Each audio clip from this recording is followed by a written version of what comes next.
Can you hear me? I can hear you. Can you see me? I can't see your beautiful face. Let me see. Oh no. I know. We're all at a loss. Let's see. No, not that one.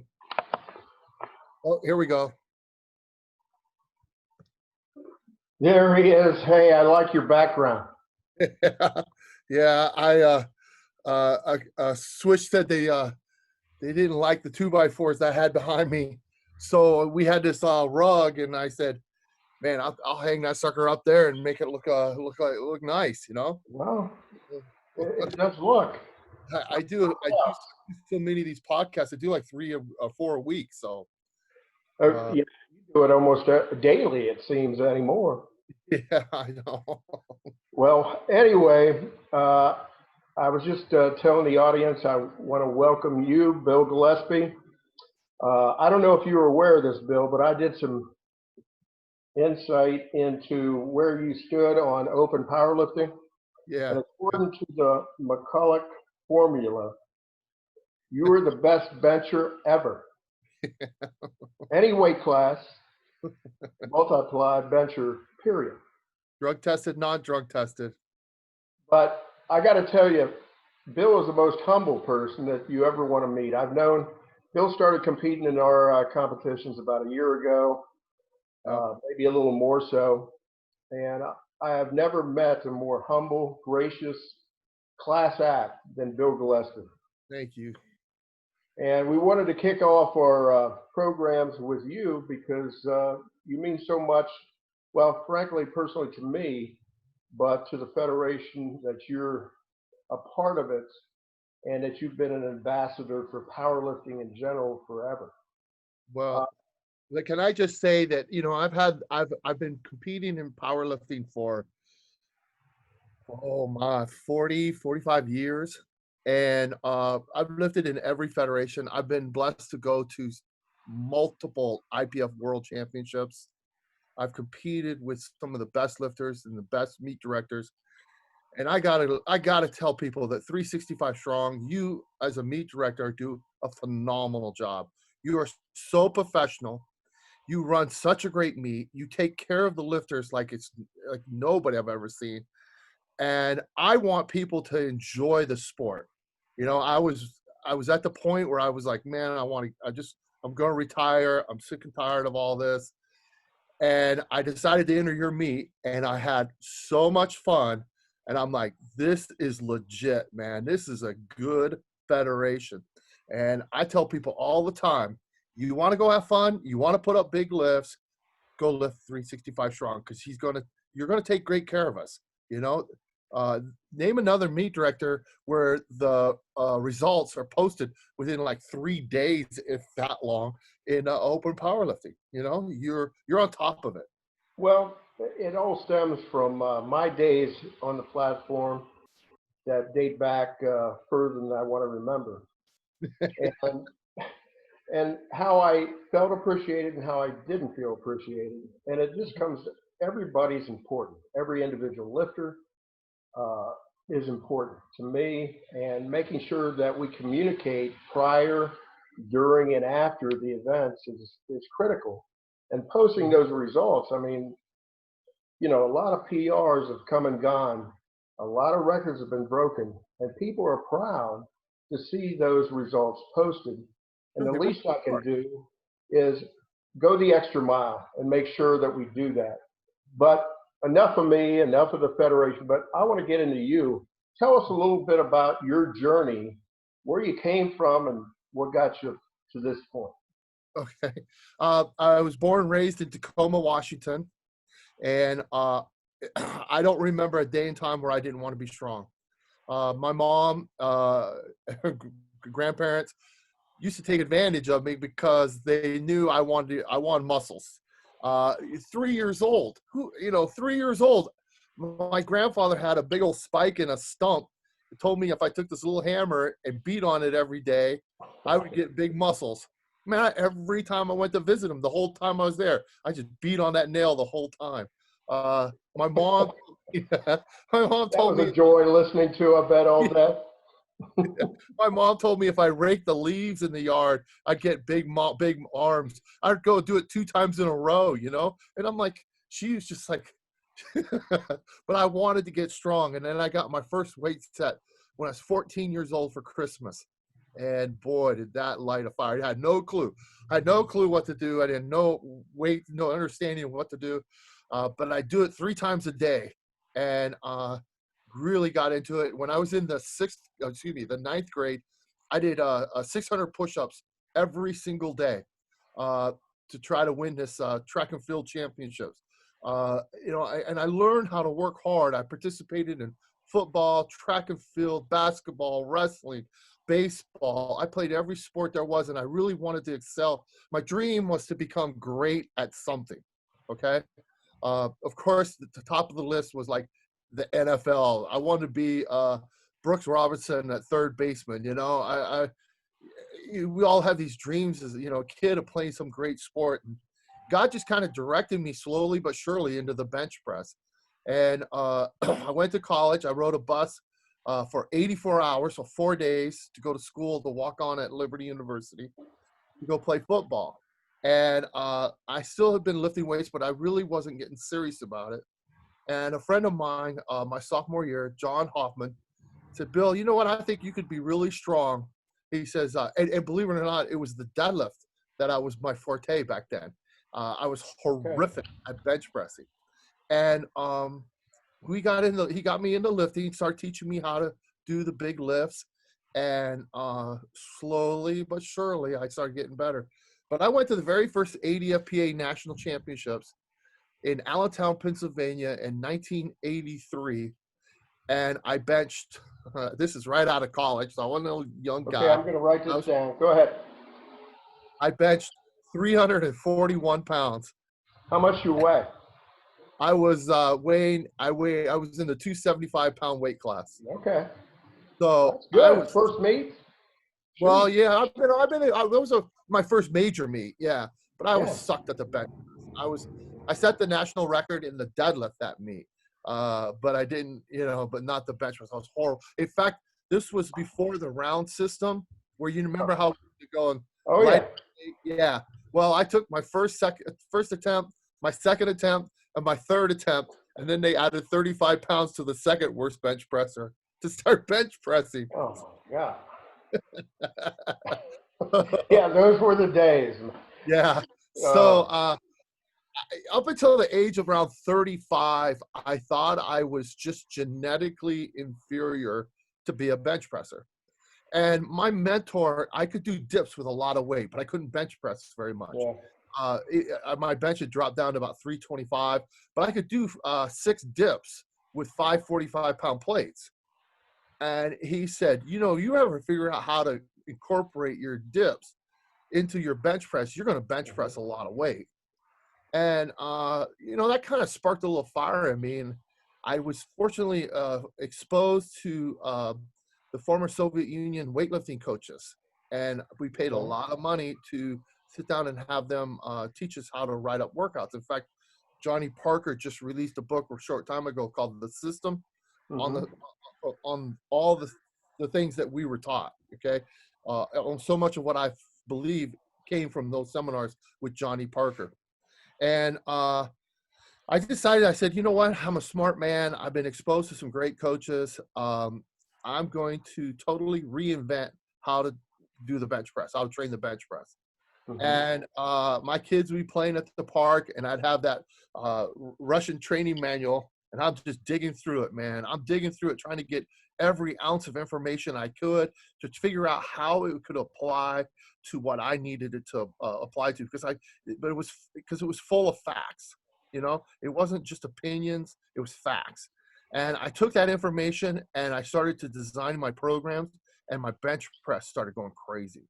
I was averaging probably about 50 to 70 pounds a year on my bench press once I started incorporating these new program designs.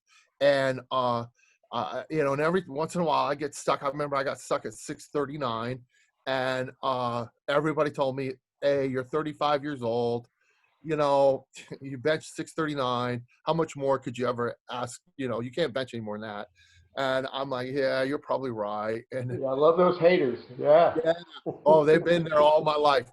And you know, and then one time I got, when I benched the 804, yeah, at Hmm. 49 years of age, you know, everybody told me to quit. I had a really bad problem with creatine, and it caused me to black out.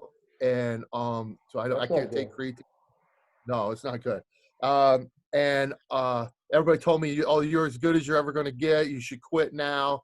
And my grandmother, of all people, took me aside and said, "Don't you dare stop being who you are. This is who you are. Keep doing what you're doing." And I'm like, "Oh man, little tiny little grandma, man, she's up in your face." I'm like, That's "Hey." good. I like it. She had an iron will that was beyond belief, man.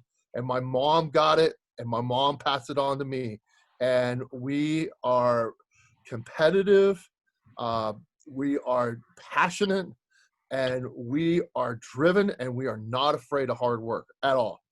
And you know, it's just part of my DNA of who I am from my family. You know, I'm here. I am 60 years old, and I am hungry as hungry can be. I'm passionate, and no way am I going to settle. And of course, you know, right now here I am. I benched 1,015, 60 years old. You know what everybody's saying. Oh yeah. You know, hey, you've accomplished everything. What more do you need to accomplish? I'm like, as long as I can do more, there's more to accomplish. If I'm healthy, why not? I got time, why not? You I know? got to inject that Bill not only did 115, but also in his third attempt, and may have been in a different meet, Bill went after 1032. And frankly, it was there, but I thought you ran out of gas. Yeah, You yeah, know, it was better yeah, than halfway there, just couldn't lock it quite out, but the you're right. strength was there. Yeah, it's there. It's all a matter of putting it all together. I haven't released this. I may have told you this, but I haven't released this. But before the Super Bowl, man, I had a bench workout that I was just like eye opening. I did 940 for 4, and it was so easy. I know I could have done 6. I mean, without a doubt, I could have done it 6 times. And I know that possibly I could have done even more. And so I keep looking back at that workout going, okay, that was extraordinary. What did I do to lead up to that, to allow that? And then how do I program it so that I can do that in a meet? And that's my hope, is that I can come in fresh enough, yet strong enough to be able to exhibit something incredible here in the near future. Now, Yogi Berra, the wise man, once said that 75% of any sport is mental, Yeah, 50% physical. yeah, yeah. There's, What kind of, how much emphasis do you put on your mental training as well? it's huge. You know, it's so compounding at this point in time, because the workouts and the weights are so heavy, and it's so intimidating that now it's not just you don't you don't get psyched up for it. Okay, anybody that has to get psyched up for it, you're that's superficial motivation. Okay, uh, if you notice, I never get all hyped and anything like that before a big lift. I'm always relaxed. A lot of times people think that I'm not into it because I'm so relaxed, but I'm not wasting any energy and mental focus, because I can get easily distracted, and I have to be laser focused on what I'm trying to accomplish. But the anxiety of knowing what I'm going to go through, and knowing what it's going to take, and how I try to explain to people, because I have a hard time doing this, how what a dark zone I have to go to in my mind. I mean, way down there deep. And then once you get down in there and you're in that state of mind, then my problem is coming out of it. I can't come out of it for over 12 to 18 hours. And so that night I'm like wide awake, Now, you let me know. ask you, do you have a trigger mechanism that puts you in that zone? How do you evolve into that zone? Well, that zone is a result of 45 to almost 50 years of lifting. Right. It's something that's been developed. It's also something that I think that you can develop a weakness too in your mind by allowing yourself to fail, by allowing yourself to uh, uh, overreach, you know. And so developing the confidence to know that you can do it, yet be successful is very, very important in how you select your workouts. If you fail all the time, you're going to find failing a lot easier to do. And Oh, yeah. so, you know, when you go into your workouts, you're setting your workouts up for success, but at the same time, they're not easy. They're very challenging, and they're you've got to reach down. You know where you got to go to be successful. And I think that's what the mental state. I don't have to get psyched up at all. In fact, if I get nervous about a lift, and then I know that's my way of knowing, oh, hey, wait a minute, this must be heavy because this is important to me. And what I do is I channel that anxiety and fear into the lift. I don't let it use it against me, and Mm. I use it as energy and adrenaline release. So I try to channel that nervous energy into something positive in my life. Now, as you go through and prepare, do you do anything different? I know a lot of people get into cycles leading up to an event or a particular meet. Uh, they prepare differently 6 weeks out than 6 days out, obviously, or Mhm. 6 months out. Uh, what kind of a philosophy do you have when it comes to preparation for All right. a Um, meet prep? I I truly starting to believe, questioning where the whole training cycles came about. Okay. Um, I don't really train a training cycle. Um, I'm always training in a zone of where I want to be, rep wise, percentage wise, which I won't go into detail about. But I'm always in that zone, and my increments of increase is so gradual. It's hardly noticeable. But what the idea is that over time, I'm going to be constantly progressing. I'm constantly going to be getting better. And I always train in a state. Louis Simmons told me this. He says you should be training so that you could compete with a 2 week notice, and that's how I train. My That sounds peaking wonderful. cycle, yeah, my peaking cycle is about a week, and if you and even the last workout, Okay. you're going, man, this is heavy, this is crazy, I feel horrible. And but my philosophy is this: I only want to feel great, super great, on one day. I only want to be strong on one day. Uh, I don't care if you come into the workout and you lift more than I do. I don't care. It doesn't bother me at all. Because the only ones that matter is what's posted on Open Powerlifting. That's all That's that right. matters, You got you to know? And win the day, win that one yeah, day. yes, exactly. And if you're not strong on that day, I don't want to hear about what you did, what you could have done, what you could have done. You didn't do it, you know? And that's how I train so that I can compete, and I compete well. But I don't go through a training cycle where there's a period of time where I take myself away, so far away from what I want to accomplish, that I can't do what I want to do. You know, like I don't go through a hypertrophy phase. I don't go through some kind of crazy phases. Okay? I train very, very similar all the time, and about twice a year, I take a 2 week unload period. So, but I never Okay. stop benching, Now I ever, heard you talking ever. I heard you talk to Josh Bryant in that interview Yeah, about the yeah, process. Tell yeah. us a little bit more about the process, The process as far as training process. I guess it's not the result, or I guess it's not the Mhm. outcome as much as it is the process, the The journey to pro- get there. yeah, that's where your joy's got to be, is Yeah, in the process. Everybody is so focused on the results, and that becomes their sole objective. Is all I care about is the final result, and and yet the fulfilling part of life is the process.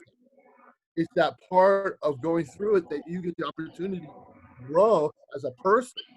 So I very much, look way more forward to workouts than I do meets.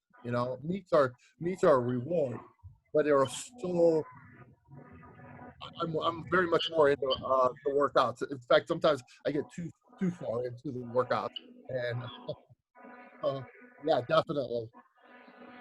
now, do you play a lot of September by Earth, Wind, and Fire when you're in your workouts? Because that's Bill's walk-up song. Well, what happened was when I was coaching with the Seahawks, uh, we had this stereo system, okay, and the players uh, in the NFL, seniority is really, really, really important. And my last year with the Seahawks, in fact, Jerry Rice was on the team, and he would come in the weight room like 3 times a day to work out. And every time he walked in the weight room, the players would stop the music, whatever was playing, and they'd ask him. They would never call him Jerry. They called him Mr. Rice. And they said, Mr. Rice, what would you like to listen to? And they knew each other's uh, who had been there the longest by the day. Everybody knew exactly their pecking order. So whoever had been in there the longest, well, we had these battles with the music constantly, Sure. and started playing this classic R&B station, and nobody complained about the music. Everybody loved it, and I loved it. So I just kind of got in a kick of Bill, you know, coaching, working out. My kids at Liberty used to, man, they didn't know how to lift weights without Michael Jackson. Oh yeah, yeah. What's That's where it what? all. Okay, I always wondered that. So I'm glad we had a chance to bring it out. What was the biggest difference? I know, Bill, you coached strength training on the college level, the pro level. What's the difference between, let's say, your college athlete, how you work with them versus the pros? All right, first of all, the biggest difference between the players and why a lot of guys don't make the NFL is the NFL players are the most competitive individuals you've ever met in your whole life. I mean, every day they competed about something. Um, there was $200 bet every single day I was there in the weight room on something. They didn't care. They loved to compete, and I quickly realized that's why they ended up being. Yes, they had talent. I've seen a lot of guys who had talent, but they were afraid to fail. They were so afraid to fail they wouldn't try. A lot of guys in the NFL, they're not afraid to fail. They love to compete. They're so passionate about competing. But when you train an NFL player versus a college football player versus a high school football player, it's really, really important. I try to explain this to my players at Liberty and the college football players. I say, if you take into account preseason football season and the playoffs and the Super Bowl, you could play as many as 23 to 24 games in 1 year. Okay. Now they're going to play those games at the highest level they've ever played in their life. Now, if a college football player plays in 23 to 24 games in their career in college, they had a good college football career. But now condense that down to one season at an even higher level of competitive. The players are so beat up when the season's over that you spend the whole off season just rehabilitating and getting them to where they can start getting strong. And by the time the season starts, or come around June, into June, you're ready to get them strong because they're healthy. But then they got camp coming around here in a month. They're like, Coach, I got to back off a little bit. I got training camp coming. So that's when I started realizing, well, if you're going to make these guys strong, you have to do it during football season, which, it Hmm. can't be done. And I figured it out at Liberty on how to do it. And my kids ended up stronger in November than they were in July. So, Did you work in a lot of flexibility exercise or movements as well? okay, I'm a big believer because the research that I've done that 47% of your flexibility comes from the joint capsule, meaning Right. that training through full range of motion is the most effective method of developing mobility, right? So I think that when you do your exercises, first and foremost, you need to go and train them with full range of motion with proper technique. And sometimes we get confused in being able to lift more and actually getting stronger, you know? And so just because it's a partial range of motion and you put up more weight doesn't mean you're stronger, particularly for an athlete. So we always made sure we train our athletes in full range of motion, perfect technique, so that they wouldn't go through another problem. Because if you start compensating on your lifts, you're going to start getting a chance of getting injured. For some reason we're going in and out here. I don't know. Connection looks good. The sound is going in and out a little bit. Yeah. Tell us more about a sponsor that's been supporting you for several years now, I believe, Sorinex, Yeah. and the impact that they've had on your life. Well, you know what? We started working with Sorinex back in the mid 80s when I was at Liberty and we were building a new weight room. And I've had a working relationship with them for 40 years, nearly 40 years. Uh, and they're so innovative on their equipment. And back in the see, 2006, 2007, Liberty decided that we were going to build a huge new weight room for football. And I had some very, very innovative ideas. And I went to them and I said, hey, this has never been done before, but this is what I need done. Can you get this done for me? And they're like, yeah. So they helped me build a weight room that allowed me to make some really, really strong football players. And when I had the opportunity to, I was no longer going to be a strength coach. Uh, they contacted me about working with them, and I didn't see myself. I'm not a salesman. I'm not a very good salesman, but they talked to me about a role as being a strength coach, and honestly, they had to spend a lot of time teaching me and getting me to understand my body. But they created this role for me, and just recently, because of the pandemic, a lot of people can't lift weight, and they've taken an extended break of time off, particularly high school football coaches and football teams. Yeah. And so I wrote. They asked me if I could write a manual on reintroducing strength training after an extended break. I said, man, this is right up my alley. I said, I got this. I said, yes. And when I wrote it, they went and I sent it to them. I said, I think this is pretty good. Well, they thought it was better than pretty good. They said this is going to become the gold standard of how to reintroduce. Here's what people do. Okay, the most common mistake people make: haven't been lifting. We know we're going to start with lightweight, right? Right. So everybody picks this lightweight. What do you do automatically when you do a lightweight? You do a lot of reps with it. Yep. Yep. Totally, totally the wrong thing to do.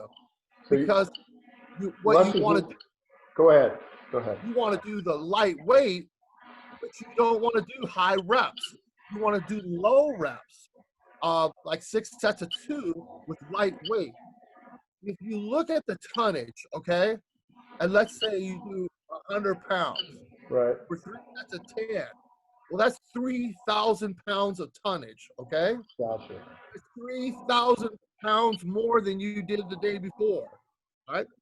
And you're going to wake up sore, and within 3 to 4 weeks, you're going to get so sore, so tired of the micro injuries. Everybody tells me, oh, I like to wake up sore. Well, yeah, okay, a little sore is okay, but to the point where it becomes compounding week after week, and then you end up with these injuries, and then 6 weeks later, you don't want to lift anymore because you're so beat up, and then it's not good for you. So the smart way, we got this from the Bulgarians in the mid 80s. And what they did is they said that when you start back lifting, you want to start with lightweight and low repetition, and then gradually increase the weight until you can get up to I personally found about 70%. When you Mm-hmm. get to 70% for 6 sets of 2 or whatever, then you can start to add repetitions gradually. Go to 6 sets of 3, then go to 6 sets of 4, then 6 sets of 5, up to 6 sets of 6, and then you're back. You're ready to start.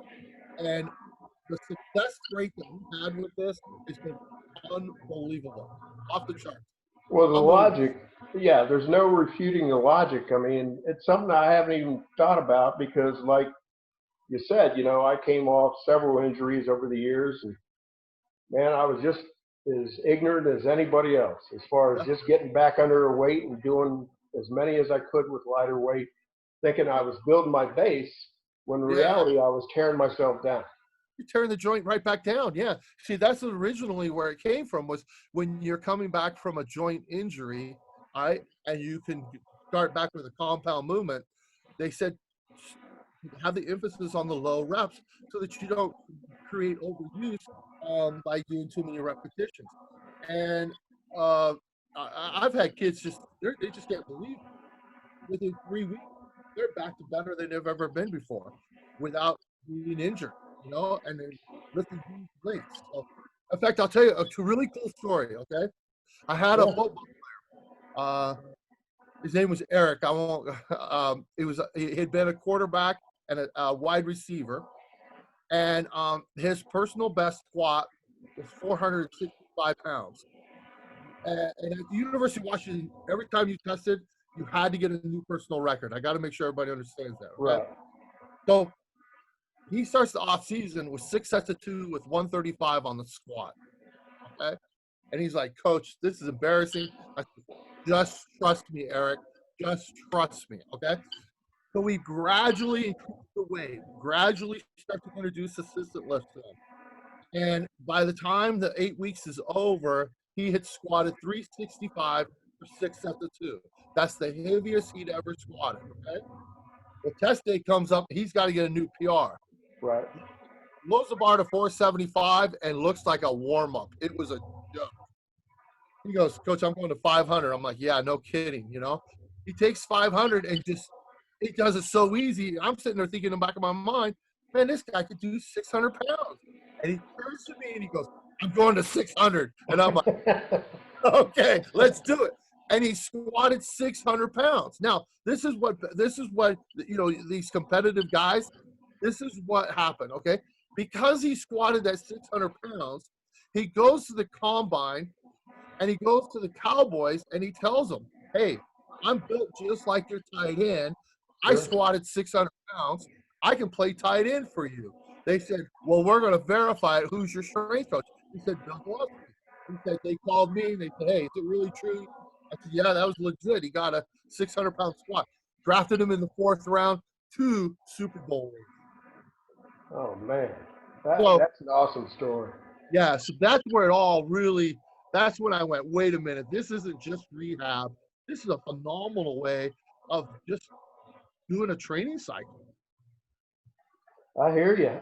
Now, over the last couple of years, you've even gotten better and better. I mean, how is that possible? With everything that you've implemented prior to that, you may have thought, wow, you're at 800. I mean, you hit about what you can do, and Yeah. now the clock's ticking, and people are reminding you of that, and all of a sudden, 2 years later, you're 200 pounds better off than what you were 2 years ago.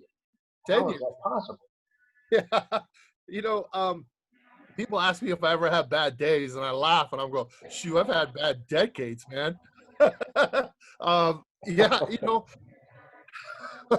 what happens is that I'm constantly experimenting with new training, and they're mostly almost 99% of them things that I come up with in my head. You put me on a long drive somewhere, and someone's going to do something different in the workout, the next workout. Right. I'm with some ideas. Um, but what happened is that you're only as strong as your weakest link. Okay, and so if you constantly got to attack that weak link, and that's just not strength. That's type of strength, angle of strength, and so I'm constantly experimenting on how to develop my bench press. If I could tell everybody, this is going to sound just so. I hope people don't underestimate this, because I'm not trying to be stupid about this. But if you really, really, really good at bench pressing, bench press. Huh. Yeah. No, you know, I say that because truthfully, deadlifting here is counterproductive for me. I got worse at it. I take more of a West Side approach to my deadlift programming, where it's more of everything else I do besides deadlifting that's going to make my deadlift go up. Same thing with the clean. But the bench press, what I find is that too many people spend too much time doing other things other than bench pressing, and it takes away from your bench press. And people are going to say, "Well, you're 60 years old and you've been doing this for 45 years, and you have a huge base behind you." Yes, that's true. But the other 6 guys I train with that are in their 20s don't, and they're making phenomenal gains doing the same thing that I'm doing. You know, and then people try to say, "Oh, I got to modify my workout because I'm 60." Uh, I got to tell you that that's not true. Oh, There's come on, Bill. You cut that back from 4 times a week to 3. What's that? You cut your bench workouts back from 4 times a week to 3 times a week. Yes, I did. I'm just kidding, because That's exactly what I did. yeah. Yeah. So Yeah. one day a week. Yeah, I get bench up 3 one times day a week. Yeah, but I made them heavier. There you go. Yeah.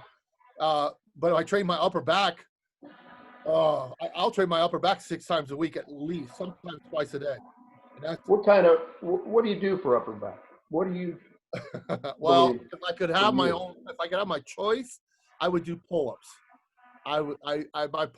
My bench press was for years directly correlated to my pull-ups. But now I got a big, huge bone spur in this right shoulder, and I can't get my right arm over my head, and I can't do pull-ups. And that's what caused 10 years of my bench press to go stale.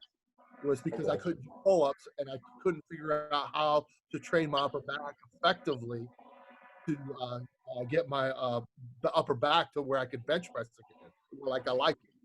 And but if I was a guy out there who could do pull-ups, I would do pull-ups 4 times a week. I would do sets of 6s. I wouldn't do any other reps but 6s, and I would do with weight, no weight, make it heavy, light day, anywhere between 3 to 6 sets of 6. And so there is a direct correlation between your pull-ups and your bench press. Direct. Also, what's really cool is Tom Shaw, the #1 speed coach for the combine training, says that pull-ups are the #1 exercise to determine speed. Because 2 things. One, the upper body plays such a huge role in running speed, and if you're fat, you can't run fast and you can't do pull-ups. So, But you haven't been able to do pull-ups for how long? I haven't been able to do it for 10 years. Well, there you go. Yeah. What are you doing instead of pull-ups? Okay. Well, right over here in my basement. You want to entertain us? I have a machine. They don't make it anymore from Hammer Strength. Okay. Okay. It's a rear delt machine. All right. You lay down, you put your face in this little hole. Oh yeah.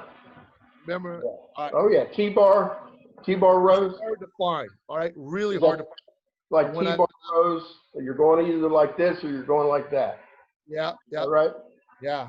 And so when I left Liberty, they asked me, is there any piece of equipment you'd like to have? I'm like, yeah, I want that rear delt machine. So it's the only thing I brought home with me. But what I did was I trained it incorrectly for years, and you kept thinking that I was going to get the result because I trained my assistant lift 4 sets of sixes. I've tried doing other rep zones, and I've just never been very successful with anything else than maybe 5, but never anything other than that. So I would do this rear delt machine with sets of sixes, and I didn't get much of a result from it. But back when I was at the University of Washington, the former East German weightlifting coach came to visit, and he says, "Hey, I hear you have a lot of secrets. Will you share some of your secrets with me?" I'm like, "Okay." So we walked around. I shared a bunch of secrets. He goes, "Thank you very much." I said, "Whoa, whoa, whoa, whoa, whoa. Hey, this is a two-way street here. You're going to share some secrets with me." And he said, and this is really helpful, okay? He said that when you're doing uh, a single joint assistant lift, okay? Let's say, all right, and you have a body part that's lagging behind, okay? Mm-hmm. Feet are lagging behind. That you have to do it for sets of 20 to 60 repetitions. Yeah, yeah, and that don't mean I found out real fast that 60 repetitions doesn't mean you pick a weight you can do 60 times. It means you take a weight you could do probably 30 times and you make yourself do it 60 times. Now, do you just one set or how many sets? Or, I Sometimes it's mean, 5, 5 sets of 20 to 20 60. reps. Yeah. Sometimes I do that. Sometimes I do that twice a day. Let's do this. All right. Yeah, well, that's what I tell people. But remember this: uh, I worked as a hod carrier carrying bricks for, bricklayer, Right, right. And the first night I came home, and here I am. I was a senior coming out of high school. I was in great shape. I come home, I could barely eat dinner. Didn't want to, hardly didn't want to take a shower. Went right to bed. I was exhausted. Sure didn't feel like going to work the next day because I felt like I was overtrained. But about, within 3 weeks, I adapted. In the first day or two, these old drunks, they're out working me like crazy, and I'm thinking, I thought I was in great shape. But within 3 weeks, my body adapted, and then I was flying. Work was easy. And the same thing's true when we go into our workout. You're going to suffer for about 3 weeks, and then the body's going to adapt to the workload. But if you miss a week, you miss. In fact, if you miss a day in my program, I make you start the whole thing all over again. You cannot miss a day. I only going to make you work out 3 times a week, but you can never miss a day. I don't care if it's Christmas. I don't care what's going on. You find a way to get it done. Now, does that affect my personal life? Yeah. You know. Not much empathy on your end, huh? No, because I don't want to. I don't want. That's how you get injured. That's Is you right. take time off. People think you deserve a break. I'm like, you don't deserve to get hurt. You don't deserve to regress. And so do I always lift heavy? No, but I'm always going to get in a workout. I mean, I might just go in and bench 315 for 5 sets of 5. Pretty easy, but at least it's something to keep the workout going and allows for some recovery. But I don't go heavy all the time, but I don't ever miss, ever. What kind of other assistance exercises, movements do you do for Well, your bench? if I could, the number one assistant lift is weighted dips. Okay. But Yeah. yeah, Love How's it. that in your shoulder? Yeah, that's the problem. Is my shoulder start is affecting me. It makes it hard to do. I can't go heavy anymore. Uh, what I did find though was when I was benching around 780, I couldn't break through the 800-pound barrier, and it's when I added dips to my workout, bam, it just shot right through it. It just shot right through. But I found that one of the things I think another thing people make mistakes with is when you bench press, obviously it's pretty darn intense. Okay, it's about everything you got. Okay, you're gonna leave a rep or two on the table where you know you could have done one more rep or two more reps, but you're not gonna go balls to the wall on the bench press every time. But you're gonna go heavy. But the problem is people go into their assistant lifts and they train it with the same intensity, and then it becomes it nullifies all the work that you're trying to accomplish with the bench press. Uh, you can't go balls to the wall hard on assistant lifts. Okay, you got to go and back them down about 85% intensity, where you know if you needed to, let's say you could do 3 plates comfortably, you know you can do it, but you go to 2 plates instead because that gives you the training effect that you're looking for to enhance. It's like I get asked all the time, "What's your raw bench?" And I just like, oh my gosh, this is so confusing to people because they assume they're looking at it totally backwards. They assume that you build a big raw bench, you put a shirt on, and you bench a lot more weight. Um, it's not that way at all. It's the raw bench is got to be done exactly like your shirt bench. And if you don't do it exactly like your bench, like your shirt bench, it's not going to make my shirt bench go up. So what do I care? So I gotta admit it. When I touch on my chest, I barely touch my chest with a raw bench. And guys, I see guys sinking the bar down in there and thrust it, which is fine. If you're a raw bench presser, that's fine. But don't sit there and compare your raw bench to my raw bench because I can't. I'm not going to sink it. I can't see because that's not transferable to the shirt like I want it to be. Everything I do is transferring to benching big weight in the shirt. Everything. So when did you make that transition from raw to single ply to multiply? Well, it was a long time. I went in the mid '80s. Went to a meet, Wilkes-Barre, Pennsylvania, and they came out with the bench shirt. Right. I said, man, I ain't ever gonna wear one of them things. And the meet got over, and I lost. I got second place by 15 pounds. The guy who was wearing a bench shirt. And I said, bump that, man. I'm not going to lose. Man, I'm going to get me one of them bench shirts. It was old nasty blast shirt, but I mean, hey, it gave me 15, 20 pounds, you know. That's when I started. And back then, the 80s and 90s, everybody wore a bench shirt. I mean, if you benched raw, I was like, wow, I've never met anybody who benched raw. Now it's kind of the opposite now, but Well, no, reflecting back in the 80s, 90s, obviously, we only you had one division. You didn't have a raw, you didn't have a single ply division. You had everybody in one division, right. one weight class. And if you decided not to wear a super suit, that's on you. If you decide not to wear a bench shirt, that's on you, but you're going to be placed next to somebody that is. Yeah. Yeah. Yeah. And so you learn, okay, hey, it's legal.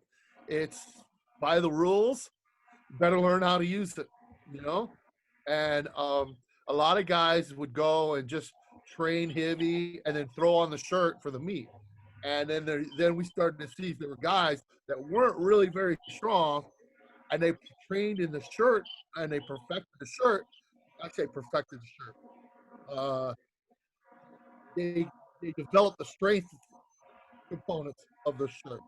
Right. a little more accurate. And all of a sudden they're putting up big weights because what and here's the thing, another thing, Bill, that I get a little controversy about, and is people go and say, uh, uh, what's the best shirt out there?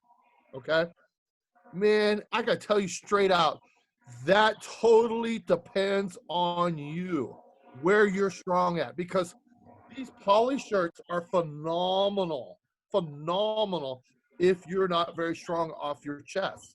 Um, they're great, but if you have a bad lockout, Right.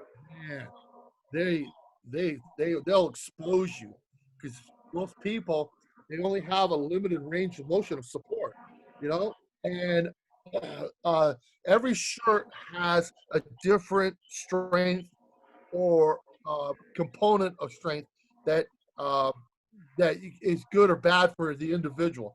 So just because I use Mike Womack's shirt doesn't mean that it works for everybody. It just means for me, it allows me to exhibit my strength at a higher level than I normally ever could have in the past, because my lockout has always been my problem, and that shirt helps my lockout. And but because of my upper back so big, I'm really strong off my chest. I can, back when before there was a katana shirt. Okay, this is how uh, Titan was sponsoring me, and they were sending me like 4 shirts every 2 weeks, and they sent me the prototype material of the shirt. And I remember Gene Rycliffe, uh, he went and tried to bench 1,010 at the Olympia and dumped it. I don't know if you remember that. And I said to myself, I said, well, I'm gonna try this new shirt. And all of a sudden I put up 905 in this single ply shirt, and I just turned to the guys. I said, I'm going to 1,000 pounds, and they're like, "You crazy?" said, I said I could dump it as good as he could. Rest in peace. But I just saw. I at one point, I was doing really well, but the shirts evolved for me a little too late to be able to exhibit what I was able to truly do in a single ply shirt, you know. And I did well in them, but my body. What happens is I have arthritis really bad in both elbows, and what happens is because of that, there's a certain, I can't lock my arms out. I mean, I know that. yeah, I showed you the X-ray. Yeah. Yeah, and everybody thinks that's a huge advantage, but what the downside is I can't train my triceps, not of the full range of motion. And so what happens is I get a shorter and shorter tricep muscle because of the atrophy that's occurred because of it. And so the Super Bison shirt allows me to get that lockout closer to where it's a legitimate lockout. Where if I lift raw or single ply, I look horrendous now. I mean, it looks horrible because I just physically can't. I don't care if it's 135. I can't. I just can't. You know, Hmm. horrible doing push-ups because my elbows are just so bad. Well, let's get away from that painful subject. Tell me your mentor, primary mentor that really helped you out of the game. Oh, that's easy. Coach Dave Williams. Uh, I had graduated from college, got married, I was coaching track and field, and I went on my honeymoon. My wife and I drove out to Washington State to see my folks and to see the country. And when I got back, everybody was telling me how excited they were. They hired this guy, Coach Dave Williams, who had been the head strength coach at Texas A&M, and before that, he worked at some school called Alabama. Some football coach named Bear Bryant. I don't know if you ever heard of him, but Never heard of him. so he took me under his wing, and he saw my passion, he saw my willingness to work hard, and said, "Okay, let's put some facts behind it," and started directing me and showing me. He was so passionate about strength training. He loved me. He loves me uh, like a father, you know, and I owe him so much. He taught me not only how to be a lifter, but how to be a strength coach, how to be a husband, how to be a father, how to be a man. Very blessed to have him in my life. And you were coaching with him as his assistant, I guess, for a while as well, Yeah, I was his assistant at Liberty before I went to the University of Washington. right? And then after I was at the University of Washington, I went to the Seattle Seahawks, and he called me up and he asked me. He said, "Hey, Bill, what what do you think about me stepping down as being the head strength coach and you being the head strength coach, and let me be your assistant?" And I'll tell you, we worked together for like 12 years after that, and it was never a problem. We never had a single conflict, and it's because of him. He's a great man, just such a great man. Well, and again, he is an icon and always will be of college sport. Oh Now, yeah. looking into your crystal ball, where do you see Bill Gillespie's future in the sport? What do you want to achieve? What's your goals? Well, you know, there's some controversy out there is what is the best bench press of all time. So I simply go to open powerlifting and I look up, okay, Right. what does open powerlifting consider the best bench press? And Tiny Meeker right now has it with 1,076. Ryan Kennelly, 1,075. Both of them are my friends. In fact, today's Tiny's birthday. Happy birthday, Tiny. I wish you could come back and start lifting heavy again. Ryan Kennelly is. Ryan's trying to come make a comeback and put up some big weights right now. Both are great guys. I've known those guys since early 90s, you know, so it's been Yeah. over 30 years. I've known these guys and been friends of mine. Uh, but uh, but I'd like to be able to go and beat that. I'm about what 65 pounds or so, 60 pounds from that number, and people just go, well, just add another 65 pounds of your bench. The problem is, it's not just adding 65; it's just getting back to 2015 again. Right. Uh, it's a long, long, long, hard process. That's more consuming in your life than anything you can imagine. Um, I have so much time and I love to do what I'm doing, but I do know that sometime I'm going to have to put an end to this, trim up and look pretty. But I guess if I ended up with the number one bench press of all time, that would probably be my point in time of going, okay, time to trim up, coach guys up, and just lift for fun, you know? Right. Different goals, different Yeah, opportunities. Okay, I got you. yeah. Well, But I think our time's up, and doggone it, this has been a lot of fun. I love talking to you, Bill. No matter if it's at our meets or here on the air, love it. And I look forward to working more with you. We've got a meet coming up in your neighborhood, a mini meet, as I call it, the backyard yeah, event in the end of the last Saturday of June, last right. Saturday of June, Yeah, 27th. yeah. I'm So, really looking forward to October.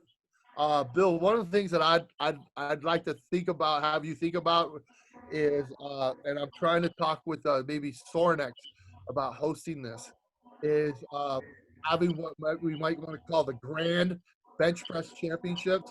All the guys that bench over a grand, and then invite also all the raw bench pressers who bench press over 700.